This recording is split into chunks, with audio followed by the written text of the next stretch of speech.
Hello and welcome to another edition of Convict Inc. I'm your host, Robert Rosso. If you have not subscribed to this channel, please do so.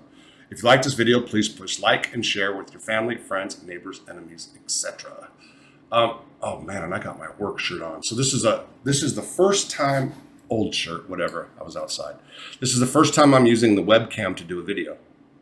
And I hope I don't screw it up when I try to transfer it or upload it. I'm also realizing that I'm positioned like awkwardly because it's at a slant. But anyway, the other day I did a video about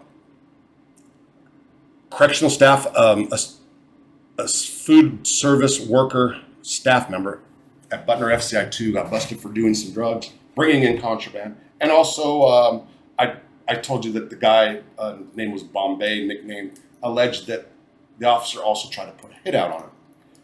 That was Bombay's statement written to me in the shoe at Butner FCI 2. And while me and Bombay and others were in the shoe, I ran across another guy in another case of staff misconduct that I'm going to talk about now. Female staff members. Female staff members at times can have it kind of rough. You know, you're in a men's prison. You got guys checking you out, guys trying to crack at you, and they have to walk a fine balance on how they're going to handle the situation. Likewise, secretaries or nurses, that's all considered correctional staff, by the way. They also do too. And the secretaries, ones that work with inmates in education and so forth, they're really around the inmates, like sitting next to them often and stuff like that, where the ones that work in the blocks are not so much. Anyway, there was a secretary, and I'll read it in a minute, at Butner FCI 2. Don't know her name, don't care. Well, I actually might have it in here somewhere, but I'm not going to put it out. She apparently was getting tired of an inmate. And the way she chose to handle it is she chose to write him a shot or disciplinary, or said he committed an infraction. He did not. And it was a very serious one. And I'm going to go ahead and read this now.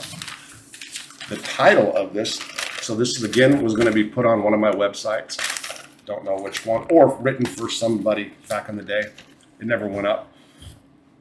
Inmate cleared of sex offense. Staff member's crime will go unchecked, by Robert J. Rosso.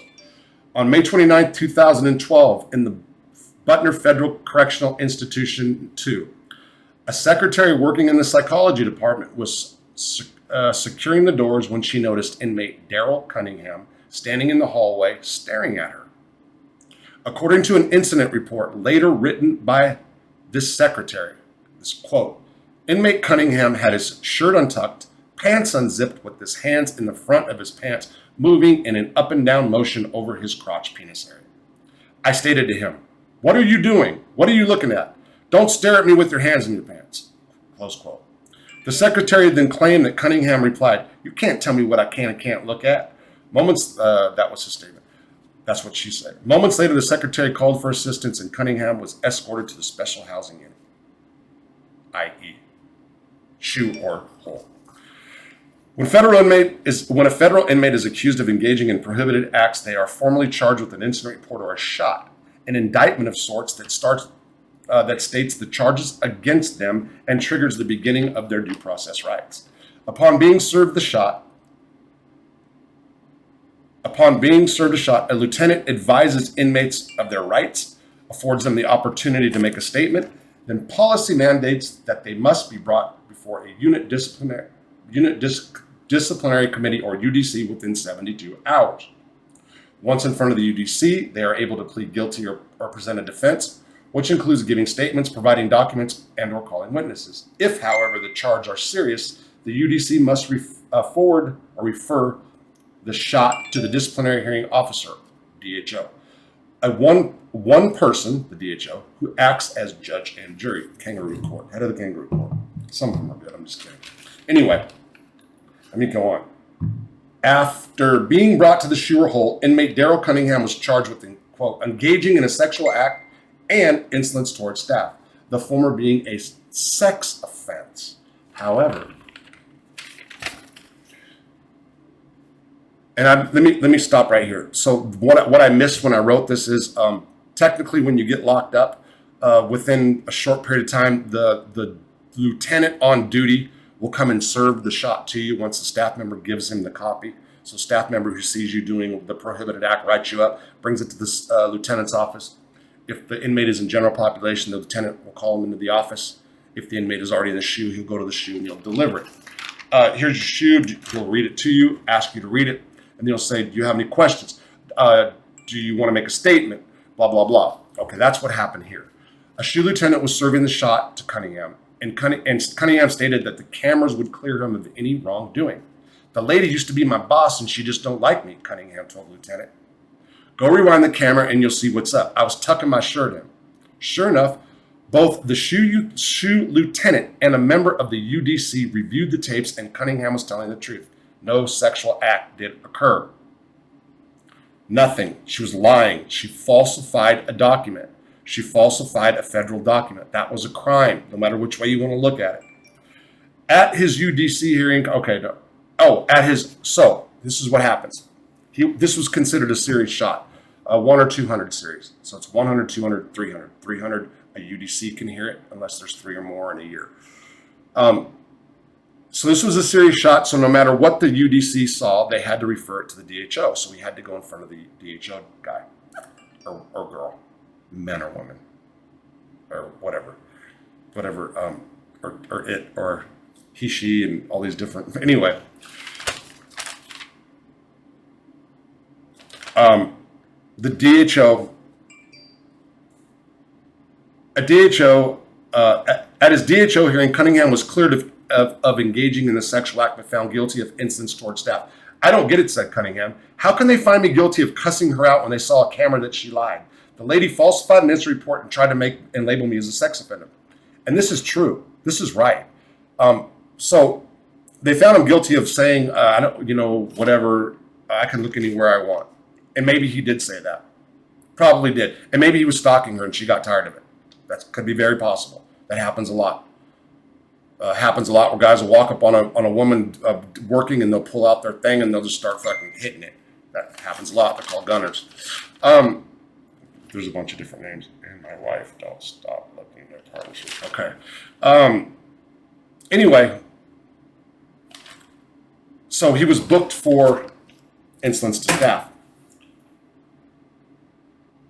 The whole shot should have been thrown out. I wasn't there. I wasn't the DHO guy. But I will say this, a lot of the DHO, the disciplinary hearing officers, are former SIS or lieutenants or former lieutenants,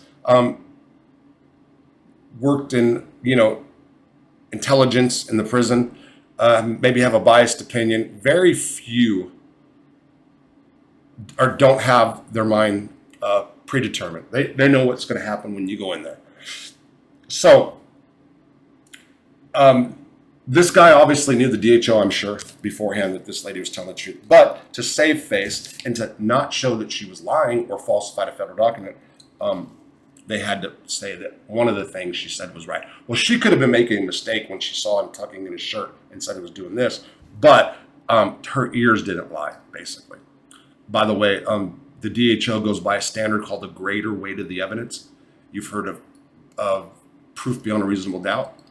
There's another standard called preponderance of the evidence. That's for like a probation violation or a suspended sentence. It's just when you go in front of the judge, preponderance of the evidence. And then there's greater weight, which is even lesser, harder, I believe, than preponderance of the evidence. So the DHO used greater weight of the evidence. And the greater weight of the evidence was that the woman lied here or didn't see the correct thing here, but then heard the right thing here. It's a little off and fishy, but that's how it works. And I'll be doing a lot more about staff corruption. Lots and lots more. There's something else I think I had. It was that one day Congress, the U.S. Attorney Society would demand that all the prison guards who commit any crime whatsoever against inmates will be held. Did he say this or was there something? No, I wrote down. Okay, so this could have been he might have said this. My hope is that one day Congress, the Attorney General, the U.S. Attorney's offices, and society will demand that all prison guards who commit a crime whatsoever against inmates will be held accountable for those criminal acts, or be held liable. This is a very serious problem within the BOP. Maybe I was scratching this down as a head. I'm not sure, or he could have said this. No, he wrote.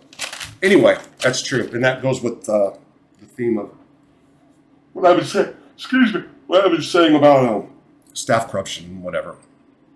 And I get that a lot of people, some convicts, don't like that. Like, let them bring in contraband. Let them do it. But anyway, well, there it is. There. I'm going to do another video and maybe a live in a second.